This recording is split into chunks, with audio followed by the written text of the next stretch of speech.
Again, my name is Warren Nichols. I have the pleasure and the honor of serving as the president here at College of the Mainland. And on behalf of our Board of Trustees, we have to have Trustee Don King with us today. Trustee King, thank you for that. We're very excited about why we're here today. We're in this beautiful building, and again, this building, the Science, Technology, Engineering, Arts, Math building, would not have been possible without the great help and support of our legislators, our trustees, and our voters. So we're especially privileged to be able to do this in this building today. But the reason we're here is something that our legislators have recently made happen in the last legislative session.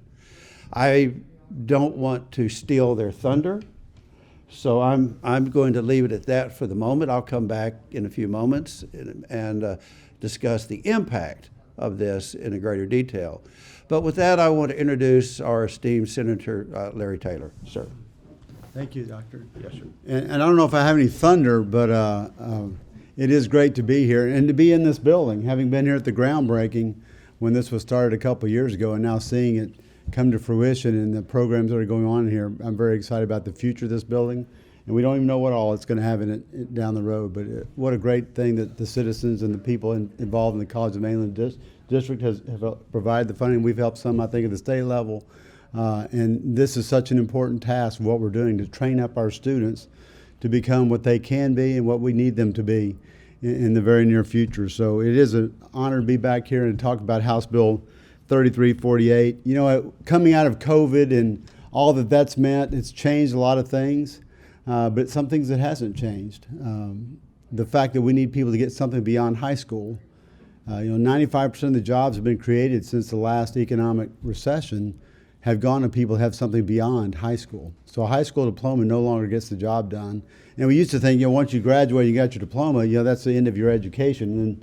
But that's not true anymore either. I mean, our world is changing constantly, and there's always times where you need to go back and get some additional education to keep pace, not to stay up, but just to keep up with what's going on, what's changing and changing so quickly. So I am a huge fan of community colleges. I understand that these types of organizations across our state with our 50 community colleges, they're going to lead us to the economic recovery. They're going to lead us into getting these students the training they need for the future, and they're going to do it at a much lower cost than what we've been doing in the past. Whether you're going on to get your associate's degree and go to work with that, or get a certification and get to work with that, the College of the Mainland has done an incredible job. Your graduate salaries here are very high. But now to have this, with the passage of this bill and the bill we passed 2 sessions ago, allowing you to do some bachelor's programs in specific areas, I think is a great godsend for our students of today. We were just talking with some of your students in the back, and some of the recent graduates, our doctor who's heading up the program, if they could have had something like this to go to rather than going to traditional university to keep those costs down. Now she's a doctorate, but she probably has a lot of school debt. And that can be a real burden for our students from this point going forward. So I'm just glad that we have a program like this. I was happy to work with Chairman Creighton on the Higher Education Committee to get this bill passed. I know from the community colleges in my area, I have a number of really good community colleges, and I understand the value of what you give these students and the opportunities you have, and you do it at such a very effective and efficient cost, which benefits the state as well as our students. So I'm very happy to be here to talk about that today. I look forward to seeing these programs grow. I understand you're working on your first undergraduate bachelor's degree program, and now with the passage of this bill, you can go to a maximum of 5. And you're going to work with your local employers and things to make sure we're graduating students where we have needs, so we can have that. Not just graduate students, but graduate students where there's a need, where they can have great jobs. And once again, the College of the Mainland does an incredible job of that with their graduates, with placements and with high salaries. So with that, I just want to congratulate College of the Mainland for taking advantage of this opportunity. And I do want to thank my colleagues in the legislature for helping to get this passed so we can make this available for our students, not only today, but on into the future. And with that, I thank you very much for allowing me to be a part of this. Thank you. Thank you, sir. Appreciate it, sir. All right, thank you. And also want to give a special acknowledgement to State Representative Mays Middleton. Representative Middleton even at the previous legislative session, had introduced a bill on this very topic of allowing us to do some bachelor's degree programs. And so he's been a stalwart supporter of this for many, many years. So Representative Mayfield. Well, this is an exciting day. Man, I haven't been in this building yet. It's beautiful. And it shows the promise of our future mission here at College of the Mainland and providing better educational opportunities in our community, because that's what it's really about. And I want to thank Dr. Nichols and Com for all of your hard work to get us here today. Look, I mean, Senator Taylor and I, we're here to help you. And it's these kind of bills that I think build a better future for Texas. So this is something that is truly near and dear to my heart. For many years, I've wanted to expand the number of degrees that our community college, 4-year degrees that our community colleges can teach. I filed that 2 sessions in a row, didn't make it last session, and then this session, as soon as Representative Pacheco's bill 3348 was moving, I was proud to be a joint author on that to make sure we got it over the finish line and got it done this session. So now we can teach 5 4-year degrees. I hope someday we can scratch through that 5 and say as many as we want. You know, that's the goal. So we're going to get there. But this is the most important step forward to get to 5 first. So, you know, this is near and dear to my heart because it truly is about helping ensure a quality of opportunity for future generations to come. That's what this bill is really about. And it's giving people in our community the tools they need to achieve high-paying careers without that crushing student debt, right? I mean, that's really the issue with a bunch of 4-year colleges, traditional 4-year colleges. And this is a way to do that without that crushing student debt, because it is a problem throughout the state. And this will also help build a stronger community. I really believe that, because the next generation gets to stay here in our backyard with workforce development and make sure that they're here in Texas City, along the Gulf Coast, and they're not moving to Lubbock, and they're not moving to Austin. They're staying here. And many have family obligations. We know that. Many have relatives to take care of. Many have relatives that are sick, young families, children they can't leave, part-time jobs. And that 4-year degree would be unattainable without our community colleges, because that first word is what's important, community. We're in the community. So it allows people to have their normal lives and achieve things maybe they couldn't otherwise, because they can't move to Lubbock. They can't move to Austin.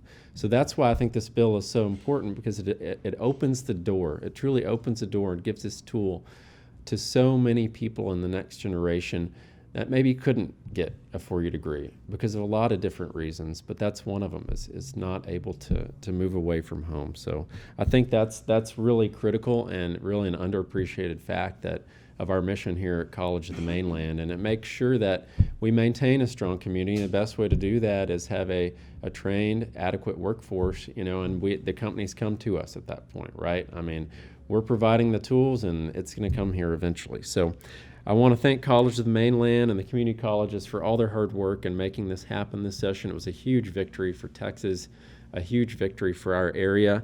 And how can you beat that? You know, College of the Mainland now will be able to teach more people the career-driven tools they need to succeed and feed their family and have a high-paying, not just job, but career. This is about careers in our community. So, and College of the Mainland is on the tip of the spear to make sure that happens in Texas City, in Galveston County, and for the Gulf Coast. So I'm just proud to be a part of it and proud to be able to help. And I thank y'all for all you do here and helping the next generation and our community and our workforce and really a quality of opportunity. That's really what this all comes down to, is providing better quality of opportunity for all Texans. So thank you, Dr. Nichols, and thank you, Com, for all you do. Thank you, Representative Middleton. Thank you. Dr. Fliger. So it was my pleasure to join College of the Mainland 2 years ago and to participate in the growth and the continued involvement of this college. I owe a bit of gratitude to Representative Middleton, especially because he's carried the water twice now for us. Senator Taylor, his support is, of course, it goes without saying what that means. At the same time that we were following this bill through the legislature, we received a call from SAC-COC, our regional accrediting body, announcing that College of the Mainland had been recognized for the achievements in education and the quality of the education that we offer, and were approved to become a bachelor degree granting institution. And so with the timing of the release of this bill, we thought it'd be a perfect time to announce that we've been approved to offer our first bachelor's degree. It's a bachelor's in nursing, so the students who are finishing our RN program or come to us with their registered nurse degrees will be able to move into their Bachelor of Science in Nursing at College of the Mainland. Now, I know some of you are already wondering what's the next degree we're going to offer. Well, we're very excited about that, and we're working very closely with our industry partners. Because it's already been articulated, College of the Mainland serves the citizens of Mainland in Galveston County, and we are a responsive college. And so whether that's getting somebody an industry certification in as short as a weekend, or whether it's taking them through 4 years of education, all of our programs directly serve the workforce needs of our community. And so we're working with a Blue Ribbon Advisory Panel from the community, working with our faculty, working with our various stakeholders to find out where the next steps are that we want to go. And I can promise you, as soon as we're able to announce that, we will. We do have some restrictions on how soon we can offer our second one, at least 6 months for those of you who are looking. But we are looking forward already to beginning the work to exploring where we're going next. And so this is a step forward in College of the Mainland's history. It is not a new step. It's a continuation of where we've been going for some time. And so I appreciate those of you who could join us here today. Appreciate our representatives and our senators for their support. Appreciate our trustees and the voters for what they've invested in College of the Mainland. And we're so pleased to be able to stand here before you and say we've made good use of that, and we've capitalized on that, and we've given you some return on investment. And so we are looking forward to, in the very near future, being able to start enrolling students in our Bachelor of Science in Nursing program. With that, I'll turn it back to Dr. Nichols. Congratulations. Thank you, sir.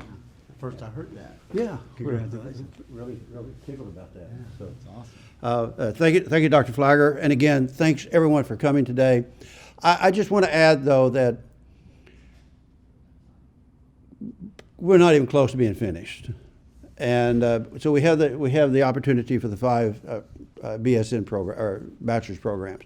But as Representative Middleton stated a moment ago, part of the reason for the bachelor's programs is to allow our students to stay closer to home and not have to travel, not only because of the expense of the tuition many of the universities have, but just because of the logistics. What we could not do before was invite many of our sister universities to come here to offer the last 2 years of their program here. We can now do because we now have the science, technology, engineering, arts, math. We have a STEAM building. We now have a facility that is capable. We have the capacity for have other universities to bring their programs here, perhaps night programs, maybe they're online, hybrid type of things, or maybe they're completely face-to-face. We welcome and encourage the conversations with our sister universities to let us provide the opportunity for our students, regardless of what their career aspirations are, to come here to continue that education.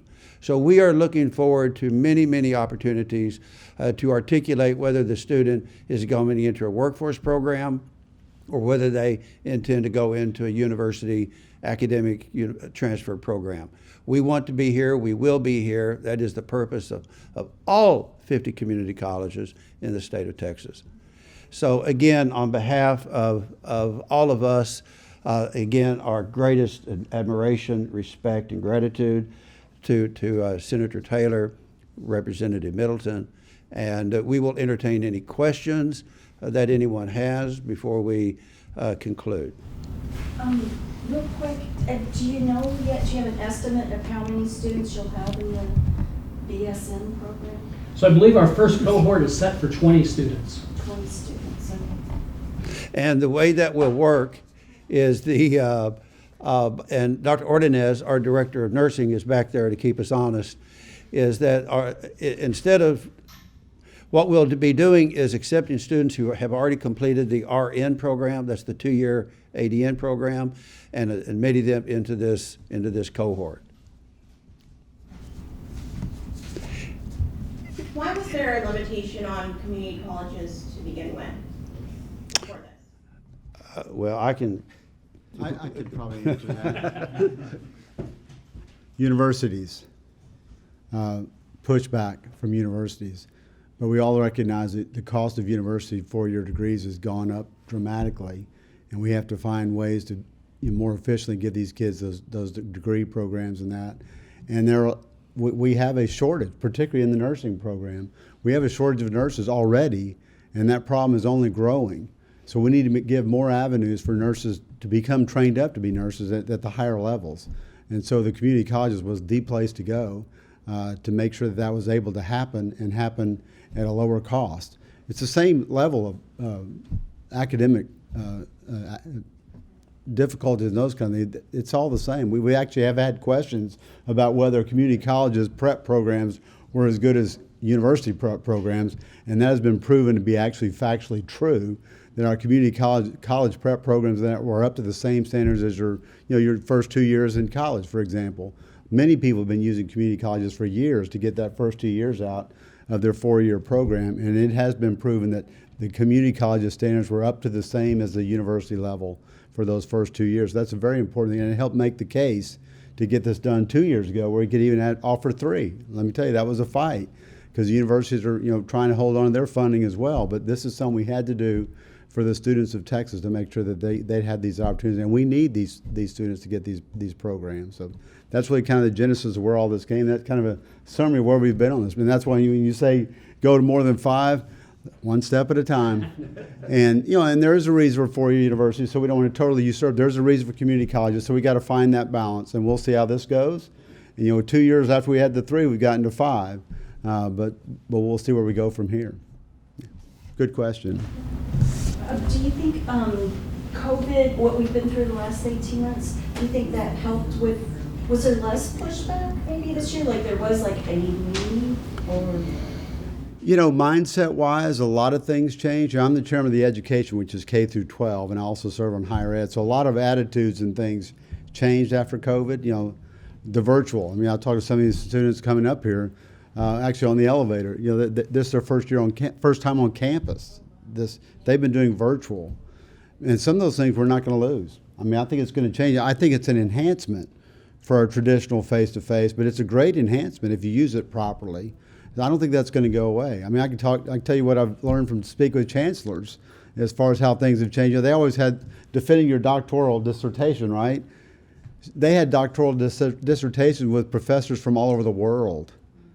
And that was just mind-blowing for these professors. And now that they've seen that, they always kind of had pushback on the virtual stuff. Now they've seen those kind of capabilities. The world has changed, and it was already changing technology-wise. COVID had just accelerated it. I can just tell you in K-12, we now have one-to-one devices for all of our students. So this is just things have changed. And there's a lot of silver linings to what was a really bad event in our country and frankly for the world. But what we need to do as humans is learn from that and take the positives and go forth with that and expand that to our horizons to benefit our students and our state. So I think there was a lot of momentum to innovate because of COVID. So there was a will to see a lot more. Normally, it's very difficult to change things in government. It's hard to move the ball, but there was... It's called status quo. Yeah, the status quo is tough to overcome, but that's what we're doing with this bill. And it was easier this session because of that desire by a lot of parties to see more innovation, especially in education. And plus, they'd seen what we had done 2 sessions ago. It wasn't the end of the world. Things kept going, and we were getting students a good education. So that's what I'm saying, a step at a time. You see where you can benefit and where it works, so you kind of reduce your pushback on some of these things by showing that it really does work. It doesn't bring the world to an end. Yeah. And thank you. I would like to add to that, even with this Bachelor of Science in Nursing that we will be doing, we'll be using the exact same faculty that we have had for the 2-year program. In other words, the faculty that we have are the exact same credentialed faculty as you would have seen if you were at a senior university. It's the exact same credentials. It's the exact same training. The only reason why we can do this, frankly, at a more reasonable cost is because we are the third lowest tuition in the state of Texas as far as community colleges, and traditionally community colleges can do the same job for less cost. Others can explain why, but we do, and so we're very proud of our faculty. We're very proud of the students that come out of our programs. Their success rate on the licensing examinations are equal or exceed many of those that would come out of the university. So we don't worry about quality, we don't worry about faculty credentials, because we already have all of that and have had it for many, many years. One last question. I know you mentioned nursing is one of the jobs that are in a shortage here locally in the community. What other jobs or industries are you also seeing that need more jobs here locally? Well, in response to our business partners, our petrochemical program is always a popular program. Operators are coming out of that every year and finding employment. We regularly place our students who are coming out of all of our allied health fields. And so whether that's our phlebotomy students, whether that's our students who are LVNs, we place our students at a high rate. And as a matter of fact, one of the charges for our college is that every year we go through a review of the labor market data to make sure that all of our professions that we're offering, that there are careers for folks to go into, and not just places for them to go, but also livable wages for those places. And so as we look at standing up these new programs, that's one of the first criteria we have to meet. Any program that's going to come forward, there has to be a demand for it, and not just today, but projected over the next 5 to 10 years. And so our conversations with our industry partners extend beyond the data that we can get from the Department of Labor. It also gives us insights to what they're developing. And as we continue to expand and grow within our offerings of Galveston County, we're able to partner and feed the workforce needs for the community. And so they're coming in, and we're having conversations with everything from the spaceport to the port to make sure that we're providing the workforce needs for our industry.